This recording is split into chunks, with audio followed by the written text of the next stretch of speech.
Dans le monde, une femme est tuée toutes les 10 minutes. Le dernier rapport de l'ONU sur les féminicides révèle que 60% des meurtres de femmes sont commis par un partenaire intime ou un autre membre de la famille. Les États-Unis ont rejoint le vendredi 24 janvier dernier une coalition internationale s'opposant au droit à l'avortement, initiée lors du premier mandat de Donald Trump, mais rejetée ensuite par l'ancien président démocrate Joe Biden. En France, on compte 137 féminicides en 2024 par compagnon ou ex et 9 depuis le début de l'année 2025. Voici 50 ans, le 17 janvier 2025, que la loi relative à la dépénalisation de l'interruption de grossesse, volontaire de grossesse, dite loi Veil, est entrée en vigueur. Le 8 mars 2024, la liberté des femmes à recourir à l'IVG a été inscrite dans la Constitution. Ce faisant, la France est devenue le premier pays au monde à garantir la liberté de recourir à l'avortement.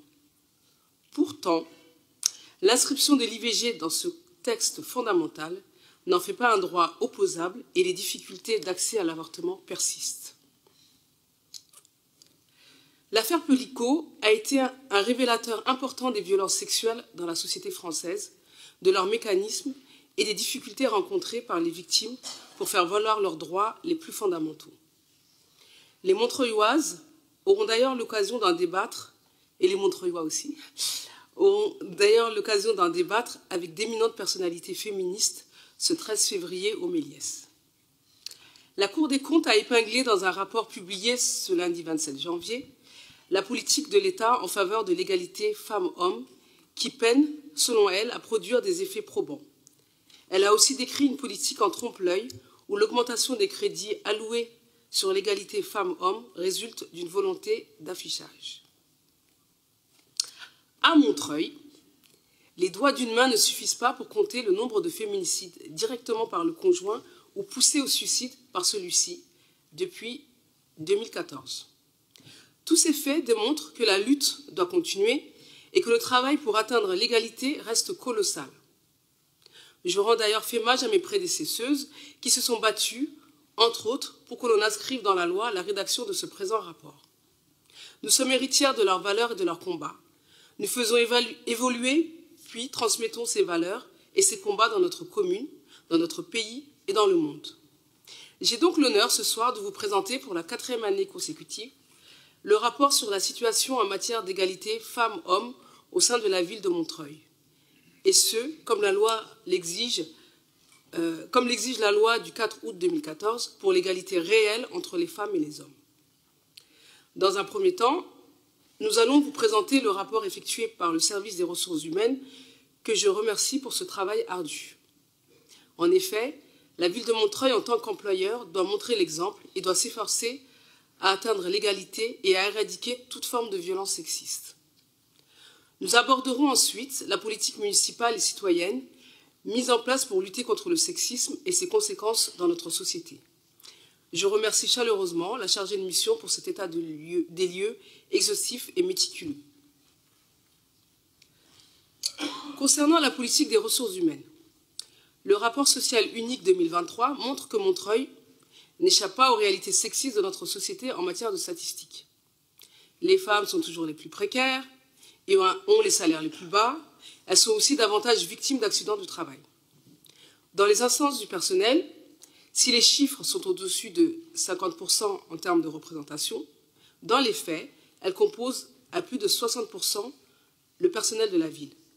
Proportionnellement, elles ne sont donc pas si bien représentées que cela. D'autre part, sur les salaires, si statistiquement les hommes sont moins représentés, ils représentent une plus grosse part de la masse salariale et sont ceux qui ont les salaires les plus élevés. Je reprends les termes de ce rapport et ne peux déplorer que rien n'a vraiment évolué depuis l'année dernière. Je laisse mon collègue Belaïd Bededrine, élu au personnel, vous présenter le plan d'action pour l'égalité professionnelle entre les hommes et les femmes. La mise en œuvre de ce plan, nous l'espérons, permettra aux femmes d'éclater le plafond de verre, de lutter contre les discriminations et d'améliorer la prévention de l'usure professionnelle. La politique municipale. La politique municipale de Montreuil pour l'égalité entre les femmes et les hommes est marquée par une double approche, intégrée et spécifique. Elle est cependant indissociable de l'action associative et citoyenne qui nous permet de rester au plus près des besoins et des attentes de la population. La lutte contre les violences faites aux femmes. La mission Droits des femmes coordonne un réseau de 130 professionnels, dont 55 sont issus de la ville, avec 7 directions et 5 missions municipales différentes. Le réseau local se réunit 3 à 4 fois par an en séance plénière. En 2024, le réseau s'est réuni 3 fois, en février, en juin et en septembre, avec une quarantaine de présentes à chaque séance. Je rappelle les objectifs de ce réseau. Construire une culture professionnelle commune, former et se conformer sur les problématiques et les dispositifs de lutte contre les violences faites aux femmes, réfléchir ensemble aux moyens de lutter contre les violences faites aux femmes en cohérence sur le territoire, améliorer l'interconnaissance et la confiance mutuelle, informer et identifier les missions et les modalités d'accompagnement de chaque structure, mieux définir les postures professionnelles selon les missions et les compétences, développer des outils de formation et de sensibilisation à destination de toutes les professionnels et personnes susceptibles de recueillir la parole des femmes, mener des projets collectifs de sensibilisation et de formation sur le territoire, s'inscrire dans une dynamique professionnelle locale, départementale et régionale. Pour compléter son action, le réseau demande la création d'un observatoire local qui s'avère nécessaire afin de compter pour constater, compter et comparer. Ce réseau a permis la création d'outils de communication. Je salue l'action de l'association CLEM et le service intégration qui ont traduit le mémo pratique dans les langues de Montreuil. Merci à la direction de la communication pour la mise en ligne sur le site de la ville. Elle a aussi conçu, avec la mission Droits des femmes, une campagne d'affichage sur le consentement qu'on nous jalouse dans le département. Les femmes victimes de violences peuvent être accueillies et accompagnées au sein de plusieurs structures de territoire, dont certaines sont soutenues par la ville par convention. La ville de Montreuil apporte un soutien financier à plusieurs associations spécialisées dans la lutte contre les violences faites aux femmes, qui exercent sur le territoire. Elle représente 60 000 €, soit 95% du budget de la mission. La ville participe aux dispositifs départementaux, tels que l'Observatoire et plus particulièrement le dispositif Un toit pour elle. Reconduite jusqu'en 2024, cette convention prévoit la mise à disposition par la ville chaque année de 3 logements sociaux pris sur son contingent en vue de permettre l'accès à un logement pérenne aux femmes victimes de violences du département et de faciliter leur sortie des centres d'hébergement. L'action emblématique de la politique de lutte contre les violences faites aux femmes est la célébration de la Journée internationale contre les violences faites aux femmes. La célébration a été riche l'année dernière. Je ne pourrais citer toutes les actions. La cohésion entre les actions politiques et associatives a une fois de plus permis une collaboration horizontale entre les citoyens et les différents services de la ville de Montreuil. La mission Droits des femmes a organisé une matinée de rencontres à destination des professionnels du réseau contre les violences faites aux femmes et aux jeunes filles. En collaboration avec les directions de la santé et de la tranquillité publique, elle a rassemblé plus de 50 professionnels du territoire issus de différentes structures et de directions municipales.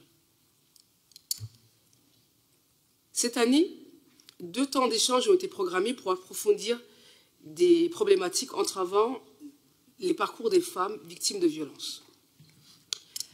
Avec Elsa Comémal, conseillère conjugale et familiale, formée aux violences sexuelles et spécialisée en psychotrauma, elle a présenté un état des connaissances liées au psychotraumatisme dans le cadre des violences sexistes et sexuelles.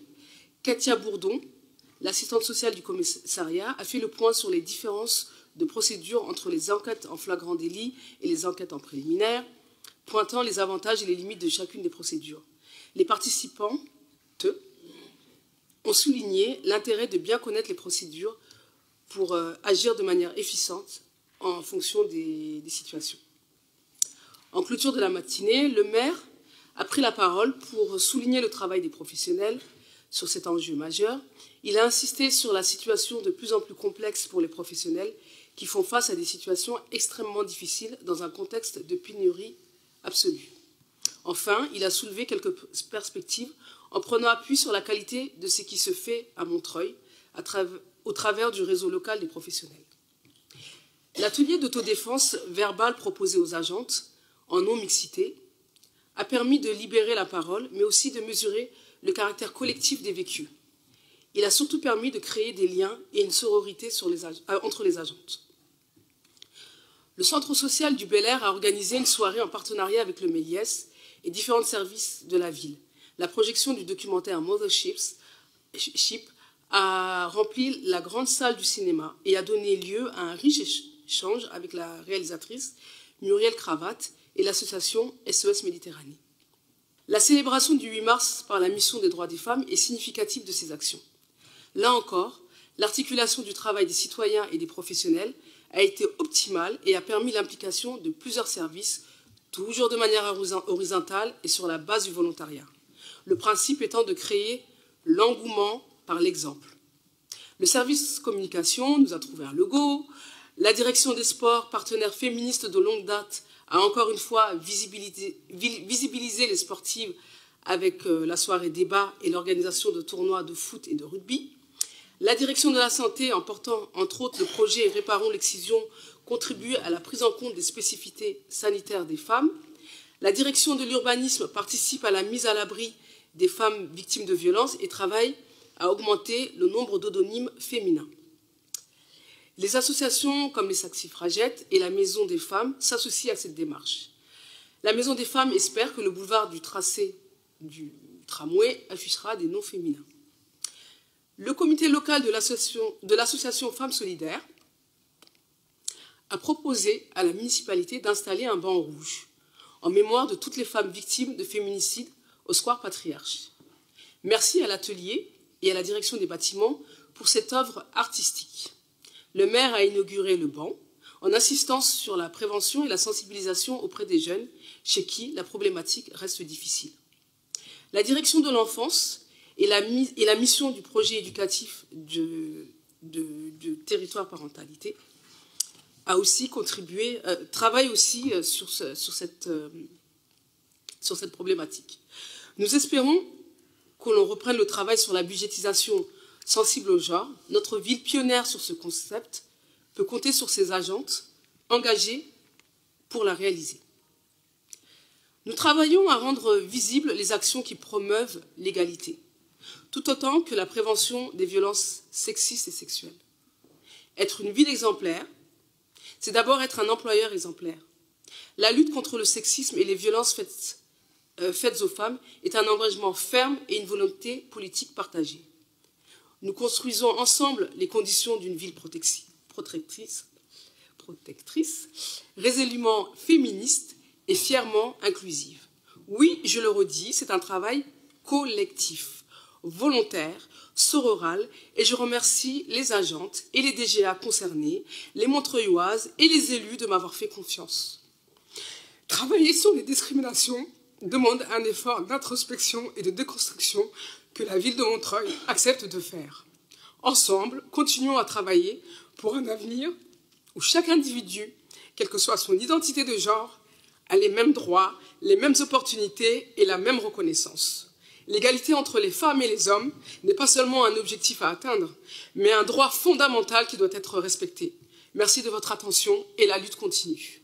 L'état des lieux de notre collectivité en tant qu'employeur permet de constater des points d'attention persistants sur des inégalités caractéristiques du marché du travail, auxquelles la ville de Montreuil n'échappe évidemment pas, tels que les écarts salariaux, le déséquilibre entre congés maternité-paternité, la répartition genrée des métiers, etc. Une application des normes nécessaires, bien qu'insuffisante en temps et en heure, la prise de plans d'action mieux-disant par rapport à la réglementation et concertée avec les organisations syndicales pour améliorer cette situation. Si le groupe socialiste tient à saluer ce travail volontariste de la ville, c'est bien sûr pour chacune des femmes qui œuvrent au sein de notre service public municipal et qui a droit à l'égalité. C'est aussi, au-delà d'elle, contribuer à notre échelle à tracer une voie et à lutter dans nos propres murs contre les manifestations du patriarcat. Il nous faut donc continuer ce travail et faire acte d'exemplarité. Travaillons par exemple à prendre davantage en compte la santé des femmes qui travaillent pour notre service public, en octroyant par exemple des droits nouveaux en matière de deuil périnataux ou en expérimentant le congé menstruel à l'image de nombreuses collectivités pionnières maintenant, telles que Bagnolet et le département de la Seine-Saint-Denis pour ne citer que. Lutter contre le patriarcat, c'est aussi le sens de la seconde partie du rapport qui présente l'ensemble des actions que prennent nos services dans la diversité des politiques publiques qui sont les nôtres pour lutter contre le sexisme, ses racines dans l'enfance, ses conséquences sur la santé des femmes, ses matérialisations dans l'espace public ou le sport, et bien sûr ses manifestations les plus violentes, c'est-à-dire les violences sexistes et les violences sexuelles.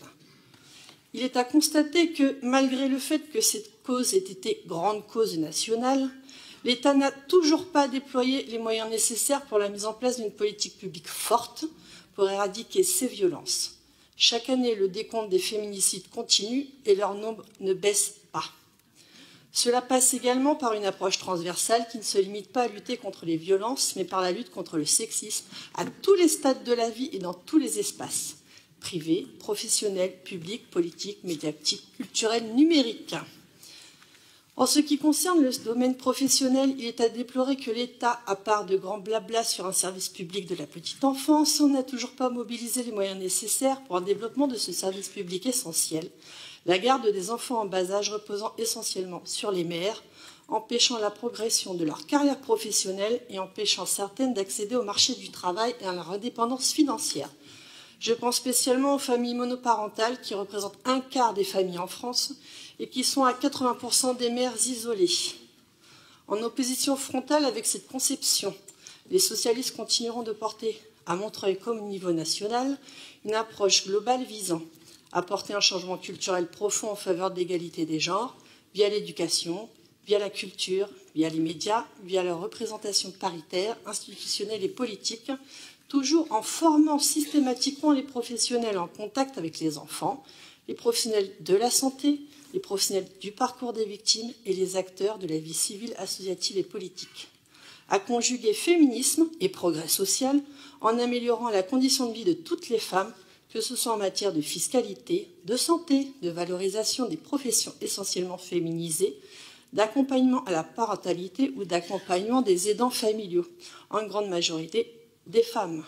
Montreuil, fidèle à ses valeurs, se saisit sur ces sujets dans leur diversité et leur complexité, contribue à ce titre à des changements concrets et à ouvrir la voie. Le groupe Montreuil socialiste le salue et continuera d'y œuvrer. Je vous remercie. Un vrai rapport sur la politique montreuilloise, sur ce qui se passe à Montreuil, et de façon très détaillée. Et c'est très intéressant d'avoir l'énumération des politiques par direction. C'est presque ce qu'on appelle un bleu budgétaire.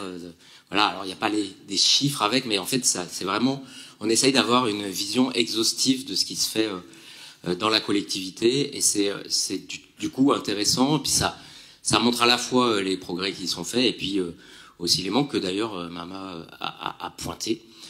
Alors du coup, un des manques, c'est évidemment dans les politiques de ressources humaines, mais c'est pas que à Montreuil, c'est un constat, hélas, assez général.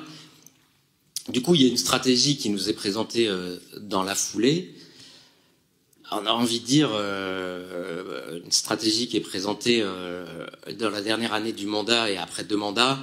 C'est un peu bizarre. C'est comme Olivier Stern qui tout à l'heure disait il faudrait se poser des questions sur la désimperméabilisation. Bah oui, c'est sûr, c'est des vraies questions, mais ça aurait été bien de se les poser avant la fin du mandat. En tout cas, il y a vraiment des choses bien qui sont faites, il faut le dire, et des progrès qui sont faits. Je pense que on n'est pas au bout, hein, ça tout le monde le sait. Les tentatives avec le commissariat, par exemple, je pense que c'est bien, mais il y a encore tellement de témoignages de femmes qui n'arrivent pas à porter plainte dans ce commissariat ou qui ont peur d'aller porter plainte parce qu'elles ont l'impression que ça ne sera pas possible.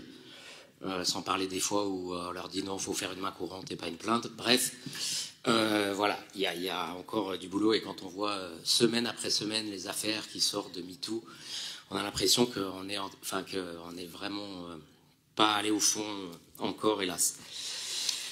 Évidemment, il y a des regrets sur un certain nombre de choses qu'on pointe depuis le début du mandat. Hein, certes, c'est bien de pointer les inégalités salariales entre femmes et hommes dans la société en général. Je redis quand même que dans la structure des indemnités versées aux élus dans cette collectivité, il y a un écart de 15% entre les indemnités perçues par les femmes et les indemnités perçues par les hommes. On pourra me donner toutes les explications du monde, bah, c'est pas normal. Voilà. Et ça dure depuis le début du mandat, malgré les révisions des indemnités plusieurs fois pour des raisons que vous connaissez. Sur des choses qui pourraient vraiment progresser et qui pourraient se faire vite, puisque d'autres collectivités réussissent à le faire, effectivement, le congé menstruel, ça serait bien qu'à Montreuil, on le mette en place. Alors, les préfets détestent, hein, donc peut-être qu'on se ferait traîner, que ce serait déféré, mais ça vaut la peine de le faire. Et ça serait aussi un signal en termes de ressources humaines qui serait intéressant. Et puis, désolé, mais je terminerai par ça. Mes innombrables tentatives pour mettre sur la table la question et puis essayer que des mesures soient prises dans cette collectivité en faveur de l'écriture inclusive et épicène, en tout cas pour communication non genrée et non sexiste, eh ben, elles ont toutes échoué. Alors que vous ne vouliez pas que ce soit moi qui le propose au conseil municipal, ok. Un groupe de travail était censé se mettre en place sous la présidence de la responsable du groupe Insoumis. Ce groupe n'a jamais pris son envol et il ne s'est rien passé. Et on va finir le mandat sans que rien n'ait été fait en la matière et qu'on n'en ait même pas discuté au sein du Conseil ni entre nous. C'est un peu décevant et du coup, ça n'enlève rien à la qualité du rapport dont on va évidemment prendre acte et rien à la qualité et à l'engagement de Mamadou Kouré que je salue à nouveau. Mais franchement, voilà, il y a des moments où il y a des choses qui coûtent pas grand-chose, il y a des choses qui sont symboliques.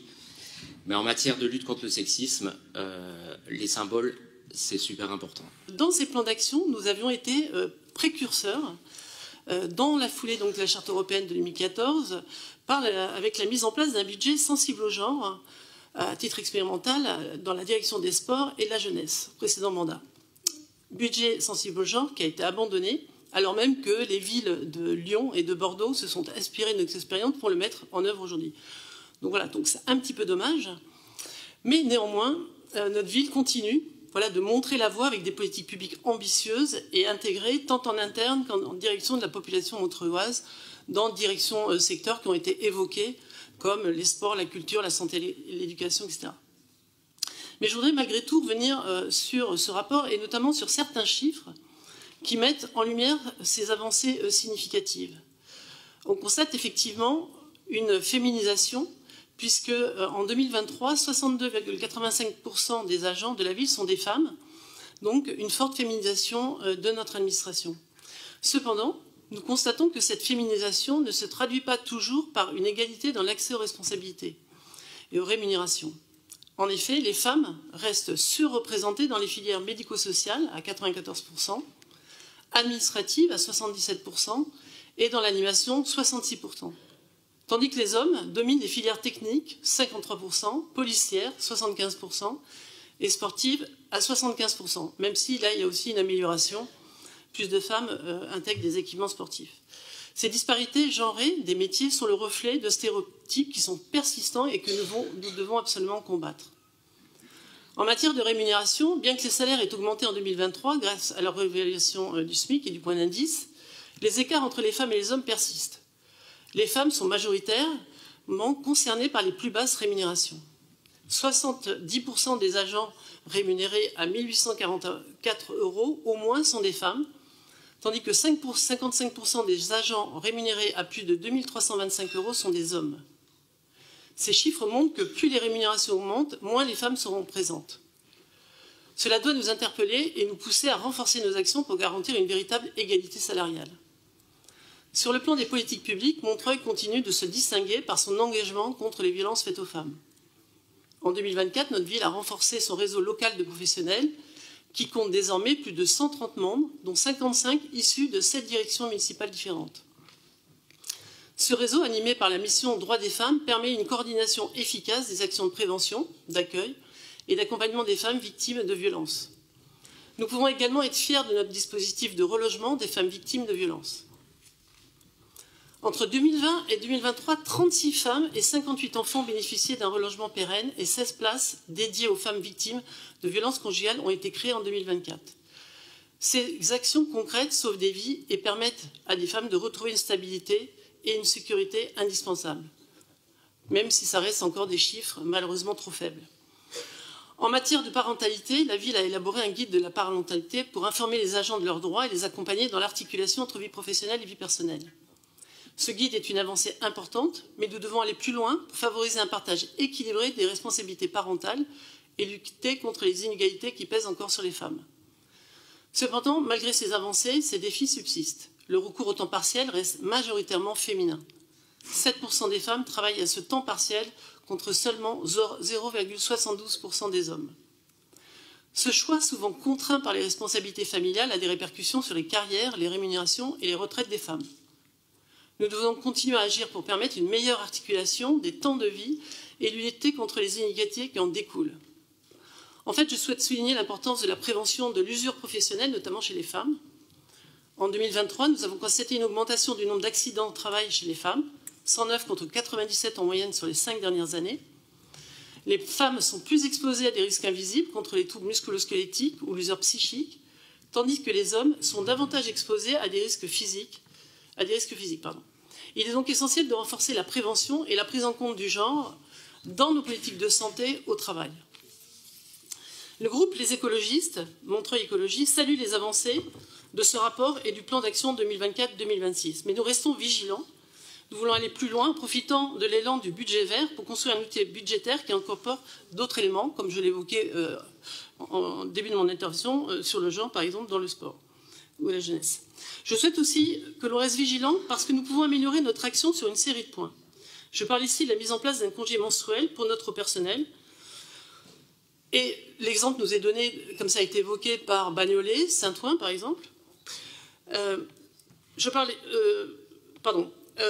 Pour assurer aussi, de nos équipements, voilà, que nos équipements soient accessibles aux femmes, comme par exemple aux préfabriqués. Il vous faut conclure. Oui, je conclue, c'est bon.